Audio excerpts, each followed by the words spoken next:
Good afternoon, everyone. Welcome to the DC podcast segment, The Perspective. In this segment, we talk about the common topics, the current affairs, and the things which are of paramount interest to the general citizens of this country and also the political circles.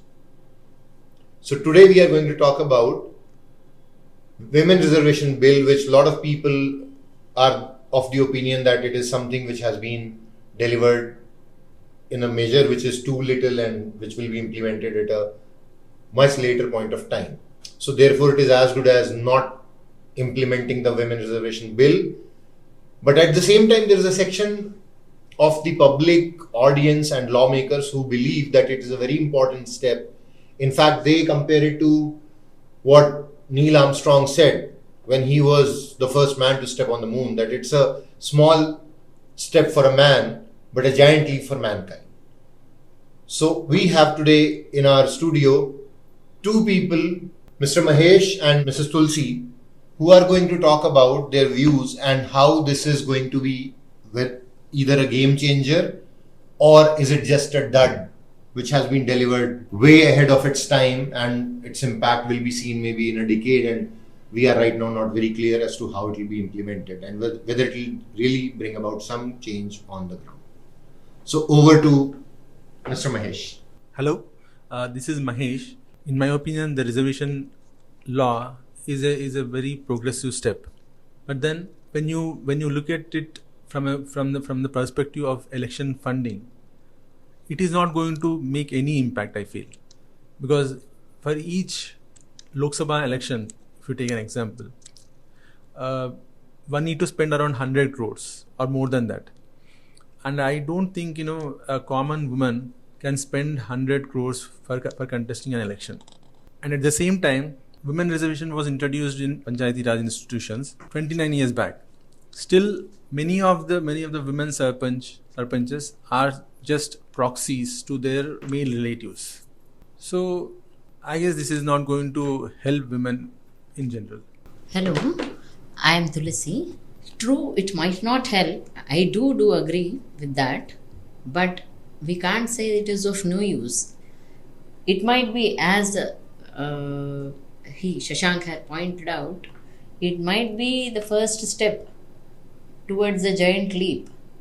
It might take several decades also. But at least the bill has been passed, no? It started out in 2008, I think, the first time the bill was tabled, and there was a ruckus in the parliament and it did not pass through. After nearly 13 years, again it came out. 13 years it came out. 15 years. So at least now they have passed it.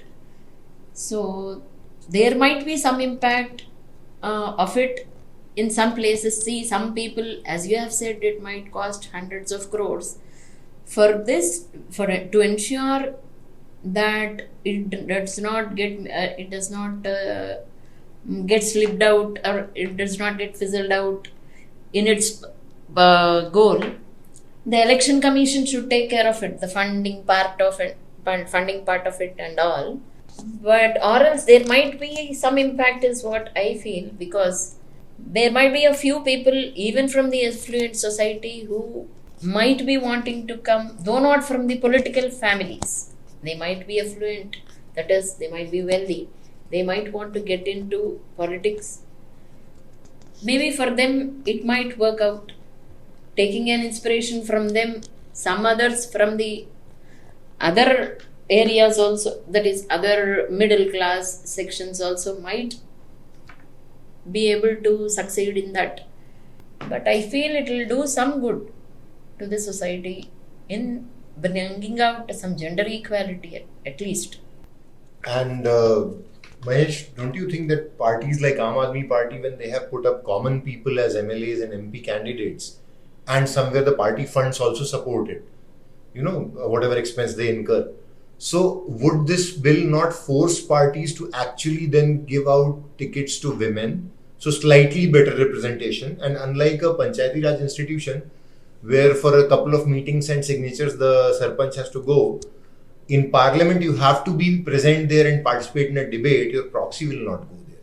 So even if somebody is pushed in, or somebody has an ambition and some party has funded and they have increased the number of women representatives in both the houses of parliament, will that not set at least the tone for the bigger change to come in maybe a decade or a decade and a half? Yeah, what you said about parties giving funding for women, it is true.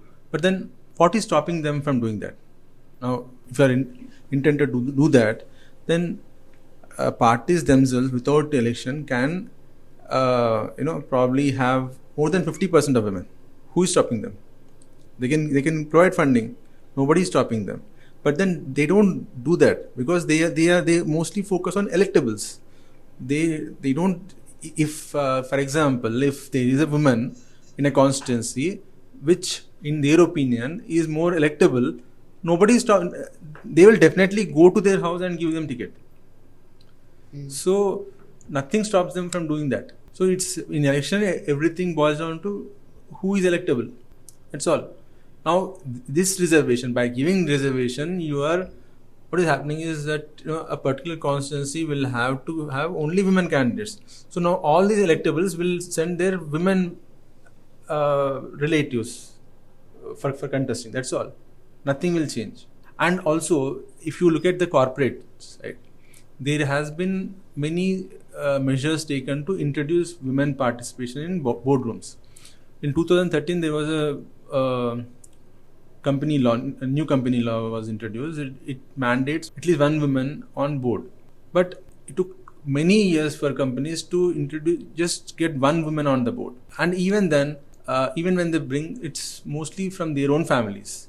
And their participation in board meetings is very, very minimal. So now, when they can't get a woman in their own family-controlled boards, now getting a woman into parliament and allowing her to have free say, it is next to impossible. Maybe, I think, at least in the name of the parliament, other sectors might be able to do something. You are telling, yes, true, in some family-owned businesses also, women are not being allowed to come into the boardrooms is what you are telling. Yes, I do agree with that. Basically, what can happen is, like, if I have to draw a parallel, armed forces allowed recruitment of women officers, I think around 10-15 years back. And initially they were recruited in the non-combat arms. Now gradually we have included them, and it took some time. So I think in 2019 we had the first batch of fighter pilots coming in and joining. These teams were opened for them. So if we also factor in a change management and the kind of society we have, and we have patriarchal mindset also, we have caste divisions also. So what my opinion is, or what I would want to understand from both of you, is whether it's a welcome step or not. Now, whether it will immediately yield some fruits or benefits, or it will set the ball rolling for an eventual, change, benefits to accrue in a window of 10 to 15 years, is a different discussion. But whether is it a welcome step or not? Because for that matter, if we talk about the empowered women and women from wealthy families and politically affluent families coming into politics, we have a case of Priyanka Gandhi Vadra, who, while she addresses the rallies and all, she's yet to contest an election. Right? And she doesn't need a reservation, she doesn't need fund. She doesn't have a problem of funds, she doesn't have a problem of seat. So, this is more like once you make a legal binding thing, a law, that okay, women have to contest here, you are kind of initially pushing and pressurizing them to come out in the open and contest, but at the same time, that is how most of the change happens. How many of us were using digital payments before the demonetization was done, and you were actually forced to download a Paytm or a PhonePe or a UPI and do those kind of payments? So it kind of accelerated. Gone are the good old days of doing a change management over a period of time, and maybe you plan for 5 decades and then you say, okay, this is where we are going to go. Everybody is impatient. The millennial generation and young people are there everybody's desperate for results, and you have to justify your roles. So I think that's my opinion, and I would definitely want to take your point of views on that. But my understanding is that whether it's a welcome step or not is something which needs to be discussed separately, and whether it will give results immediately or in the long run is a different thing. So possibly we have missed out one very important point, that whether this gets implemented in the next election or 2029 or 2030. Because whenever it gets implemented, that will be the day zero or the year zero, and from there you will start looking at the incremental thing. So what are your thoughts on this census and then the implementation part while we have passed the bill? Over to you, Mahesh. I think it should be implemented immediately. There is no reason to wait for that. Wait for census or delimitation. It must be done immediately. And to your another question about whether it is positive change, it is a positive change, no doubt about it. But more than that, the government, if it wants to bring about a change, it has to create an enabling environment. Now, right now, with just by passing a law does not automatically create an enabling environment. For example, if I have to say, now after this reservation, whenever this reservation is implemented, will any party select women members by picking random women from population and give them tickets and funding? Will they do it? If they do it, then it is a very, very good. Maybe you have to wait, Mahesh, for that. We have to wait. As he has told, there will be some initial resistance for everything. But over the years, that resistance might also get reduced. Is it not? As he has told, that Paytm, nobody preferred it. But now everybody is doing the same thing. We are picking up the phone and paying, because change is a matter. People are not able to get that minute, that small change. 12 rupees, where do you get the 2 rupees? 10 rupees, maybe you might be having the currency note with you and you might be able to pay. That is why they might be doing. Here also, they might. Is it not? So there are women leaders. Every political party has women leader. Yes, Draupadi Murmu is there, no? She is a woman president. She came from a very humble background only. Is it not? Yes. That way they might do down the years, not in the first step. If it is made compulsory, every regional party, every national party will then start looking into their women cadre, their women section of the leaders. Pick at least 1 or 2 in the initial stage, which might be an inspiration for the rest of the people, who might start analyzing what had made their party top brass to pick those leaders and try to achieve those goals which these people have achieved. See, not just the President Draupadi Murmu, but then you have many other women leaders. Indira Gandhi was there, Sarojini Naidu was there, and Jayalalitha, Mamata Banerjee. You don't need reservation for these women to emerge. When you have talent, they will automatically emerge. They are self-motivated, yes, I do agree. So you don't need reservation for any talented women leader to emerge and win. And this is not the case in just after independence. Even before, in the entire history, there have been women, rulers. Sorry to oppose you, Mahesh. N.T. Ramarao, after he has set up this Padmavati Mahila University, there have been so many educated people, let me tell you. Without that Padmavati University, there have not been so much of women empowerment in Andhra Pradesh. Why did he do that? You are telling that it is of no use. No, it is of not no use. It will be there. No. When you have to compare apples to apple, not apple to oranges. So elections are different, and education and employment is different. No, they will be able to do that also. Down the line, when they start, after 2-3 years, after bringing the legislation, They might think, yes, what happened to this 33% reservation? There is nobody here. What are we doing with this 33% reservation? It is just on the paper. Nothing has come out practically. There might be some other Modi or there might be some other Amit Shah who really wants to give it a shape. And they might bring about some more amendment to that to make it more reachable to the middle class. How will anybody stop a male, an existing leader from not, making his wife, sister, or mother contest from that election, that constituency? Can government stop that? If they can, then it's a very good move. So there should not be any proxies. Women shouldn't become a proxy. We have to wait. They might, as you have said, that is true. I understand your logic, but there might be cases. See, if somebody is, let me tell you, the husband died. She might not be having any brothers. Think of one such woman. Sabita Indra Reddy is there. Her husband died. She is the only woman in that family. She has a son. Is it not? Then that son might not be ruling, making his mother sit in front, and his son might not be doing the thing, because she is a very elderly person. She might be doing it herself.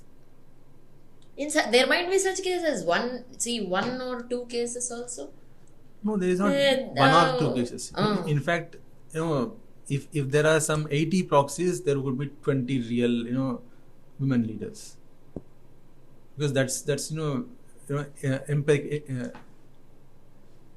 whatever if we go through what is happening in the country after Panchayat Raj elections, or the corporate boardrooms, or employment, even in employment, as you said, banks have many women, but then how many women have reached the senior positions? There is a glass ceiling.